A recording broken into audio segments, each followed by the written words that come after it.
দীর্ঘ 23 বছরের শিক্ষকতা, নিয়মিত দায়িত্ব পালন করেও পাননি মাসিক বেতনের মৌলিক অধিকার।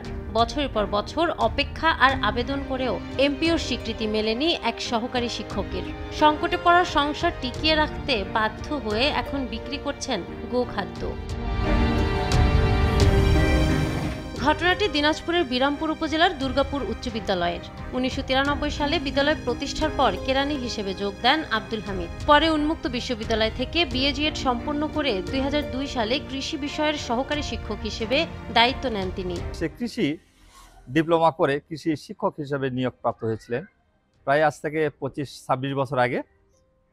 সেই পর্যন্ত থেকে এ পর্যন্ত তার কোনো বিল অবধি হয়নি। সে খুব মানবীয়তর জীবনযাপন করছেন। তো আমরা সবাই চাই, সকল শিক্ষক চাই যে তার যেন বিলটা অতি সত্বর হয়। অচিরেই তার যদি বিলটা হয় তাহলে সে সুন্দরভাবে জীবনযাপন করতে পারবে। 2007 সালে প্রথম এমপিওর জন্য আবেদন করলেও বিদ্যালয়ের 30% নারী কোটা পূরণ না হয় আবেদন বাতিল হয়। পরে নিয়োগ বিধির জটিলতায় পরপর 9 বার আবেদন করেও এমপিও ভুক্ত হতে পারেননি তিনি। ফলে দীর্ঘ দায়িত্ব পালন করেও নিয়মিত বেতন পান না এই শিক্ষক। এ অবস্থায় বাধ্য হয়ে জীবিকার তাগিদে স্থানীয় বাজারে বসে বিক্রি করছেন গোখাদ্য, ঘাস ও কাঁঠালের পাতা। যা আয় হয় তা দিয়েই কোনো রকমে চলে পরিবার।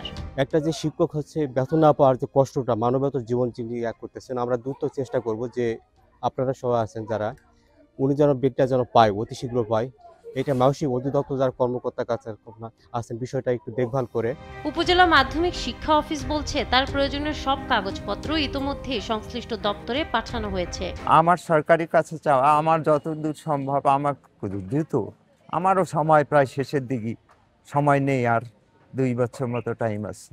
আমার রিটায়ার্ডের শেষের দিকে মানে রিটায়ার্ডের দিকে চলে গেছে। তো যাই হোক, আমাকে যদি সরকার আমাকে এই মুহূর্তে যদি খুব দ্রুত পারে আমাকে এমপিওভুক্ত করে বিল বেতনের ব্যবস্থা করে দেয়, তাহলে আমার বাকি জীবনটা হয়তোবা স্বাভাবিকভাবে কেটে মরতে পারবো। নিবেদিত শিক্ষক আব্দুল হামিদের এমপিও ভুক্তির মধ্য দিয়েই তার প্রাপ্য মর্যাদা ও জীবিকার নিশ্চয়তা ফিরে আসবে, এমনটাই প্রত্যাশা এলাকাবাসীর। নাহার বৃষ্টি, নিউজ ডেস্ক, দেশ টিভি।